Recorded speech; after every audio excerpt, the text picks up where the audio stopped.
इकडचे लोक येतात आणि आपल्या मराठी माणसाला परेशान करतात. इकडचं तिकडचं म्हणताय का मला? अरे भाऊ, तुझ्याच मराठी मातीमध्ये जन्माला आलेलं छोटंसं संस्काराचं फुल आहे, भारूड म्हणते मला. आणि ही काय भानगड? भानगड? अरे माणसांनी भानगडी करू नये म्हणून संतांनी काढलेल्या प्रबोधनाच्या कारखान्याचं प्रोडक्शन म्हणजे भारूड. घेणं थोडं काही नाही. काय ना? अरे नाही द्यायचं ते देऊ नको. पण मी काय म्हणतो ते ऐकून तर घेतील की नाही? कारण तू जर ऐकून घेतलं ना असं आला भाऊ तुला. मला कसं काय तुलाच नाही, इथं आपल्याला सगळ्यांना बुरगुंडा होईल. बुरगुंडा म्हणजे तुला काय वाटलं? अरे भाऊ, बुरगुंडा म्हणजे लेकरं बाळा नाही. अरे बाबा, बुरगुंडा म्हणजे आमचं बासमध्ये बुरगुंडा आहे शब्दाचा अर्थ आहे ज्ञान. तुला ज्ञान होईल की 4 युगाने 10 अवतार आमच्या दर्जामध्ये असतात. तुझ्या आहे तुझं पाशी, परंतु तू जागा चुकलास.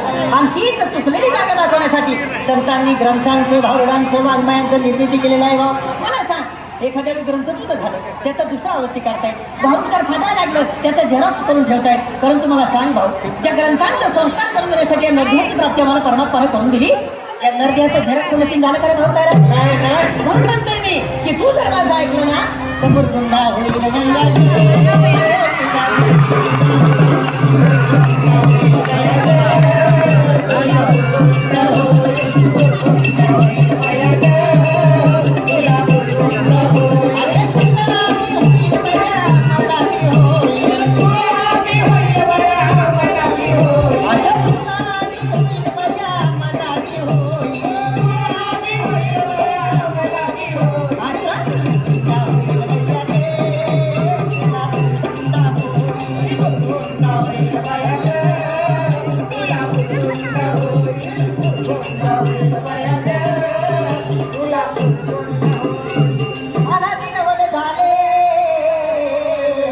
स्वानंद कुंकुलाचं वे घेऊन आले, प्रेमाचं कुंकू बाळे लागले. काय झालं रे बाई? काय झालं? कुंकू बी करायला नाही. मग आता कुंकू नाही करता काय वाटतंय तुला? आमच्या माता बहिण्याचं कुंकू लावत नाही. आमच्या आया बहिणी आता कुंकू नाही लावत नाही. काय लावते तुला? साडीचा रंग तसा टिकलीचा रंग. मग मॅचिंग म्हण ना.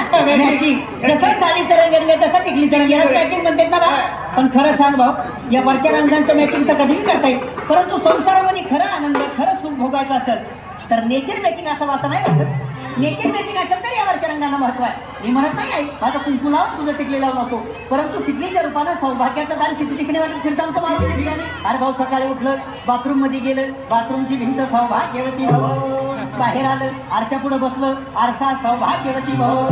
मी म्हणत नाही आई माझं कुंकू लाव, परंतु कुंकू लावण्याच्या पाठीमागं काहीतरी शास्त्रीय कारण. कुठं लावलं जाते कुंकू? कुंकू कपाळावर लावलं जातं. अरे भाऊ, कपाळावरच लावलं जात आहे, परंतु आग्नेय आणि ब्रह्मरंध्राच्या मधोमध्य पेट्युटरी ग्लँड आहे, ज्याच्यावरती कुंकू लावल्यामुळे आमच्या महिलेचं मानसिक संतुलन कायम राहत आहे. कारण महिलेचा मेंदू अतिशय संवेदनाक्षम असते आणि महिला मेंदूच्या संवेदना कायम राखण्याचं रडारचं काम ते कुंकू करतंय. म्हणून म्हणता येईल कपाळावर कुंकू लाव, कारण कुंकू हे चिंचोका आणि हळदीपासून बनलेलं असतंय.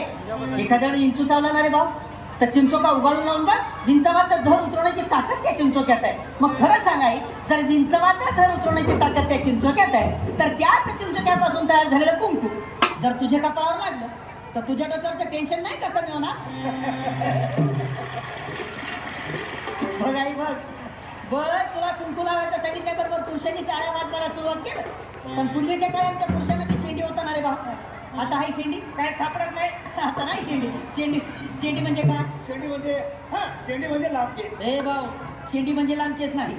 अरे बाबा, शेंडी म्हणजे माणसाच्या मेंदूरूपी टीव्ही मध्ये सद्विचारांचं प्रक्षेपण करणारा अँटिना. आता ते अँटिनाच राहिलं नाही तर कसं तरी विश्व घुसणार नाही बाबा. आणि विशेष म्हणजे पुरुषांच्या त्या शेंडूरूपी अँटिनाद्वारे पुरुषांच्या डोक्यामध्ये फक्त एकच चॅनल चालतंय, ओनली मुंबई दूरदर्शन. म्हणजे पुरुषाला एकच काम असतंय की नाही, महिनाभर ड्युटी करणे आणि महिन्याचा पगार एका तारखेला घरामध्ये बायकोच्या हातामध्ये द्यायला. पण त्या आणलेल्या पगाराचं जीवनभराचं व्यवस्थापन आमच्या याला करावं लागतंय. आणि ते व्यवस्थापन करताना, घराचं घरपण राखताना मला सांग आई, तुझ्या डोक्यामध्ये किती प्रकारचे चॅनल चालते? लेकरांचं संगोपन आहे, मुलांचं शिक्षण आहे, मुलींचं शिक्षण आहे, सासू सासऱ्याची सेवा आहे घरामध्ये असले तर. हे सगळे चॅनल तुझ्या डोक्यामध्ये व्यवस्थितरित्या प्रक्षेपित होण्यासाठी तुझ्या डोक्यावरचा हा जो केसांचा आंबाडा आहे ना ताई, हा डिश अँटिना आहे. आता मला सांग, या डिश अँटिनाच्या काड्या जर ब्युटी पार्लर मध्ये जाऊन तू कमी केल्या तर तुझ्या मेंदूरूपी टीव्हीच्या पडद्यावर मुंग्या नाही काय ना?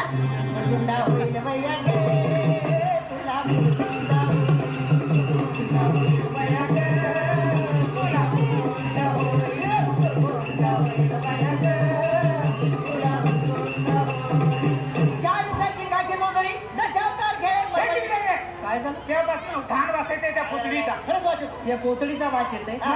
अरे भाऊ ही पोतडी नाही नाही. अरे ही पृथ्वी आहे हे रंगीत रंगीत तुकडे आहेत नाही अनेक प्रकारचे देश आहेत पण ही पृथ्वी आहे मला बी सोंग नको समजू हे तुम्ही आणि जे आहेत ना आजकालचा माणूस ते मी आहे आणि तुमच्या प्रत्येकाच्या घरामध्ये ज्या लेकरांनी जन्म घेतला ते उद्याचं भवितव्य हे आहे अरे बाबा माणसाला सुरक्षित ठेवण्यासाठी पृथ्वीवर पूर्वीचे काही डोंगर होते नद्या होत्या पशु होते पक्षी होते प्राणी होते पण माणसानं स्वतःच्या सुखासाठी या पृथ्वीला सगळं बर्बाद करून टाकले ती बर्बादी म्हणजेच माणसाची बर्बादी आहे म्हणून तुला सांगताय आज तुझे काय कमवतं ना ते याच्यासाठीच ना रे बाबा याला चांगलं राहायला घर मिळावं याला चांगलं सुख मिळावं त्यासाठीच ना पण उद्या मला सांग तुझ्या स्वतःच्या आतताईपणामुळे जर या लेकराला उद्या शुद्ध हवा नाही मिळाली शुद्ध पाणी नाही मिळालं श्वास घ्यायला एक सुद्धा हवेचा कण नाही मिळाला मला सांग वारशामध्ये तुला काय देणार आहे म्हणून सांगतो मी तुला जर सुरक्षित राहायचं असेल तर पर्यावरणाचं रक्षण करण्यासाठी एक तरी झाड लाव हा इतिहास कोणी सांगितला एका जनार्दनी आनंद झाला संती जय जयकार केला हा शकून कुरकुला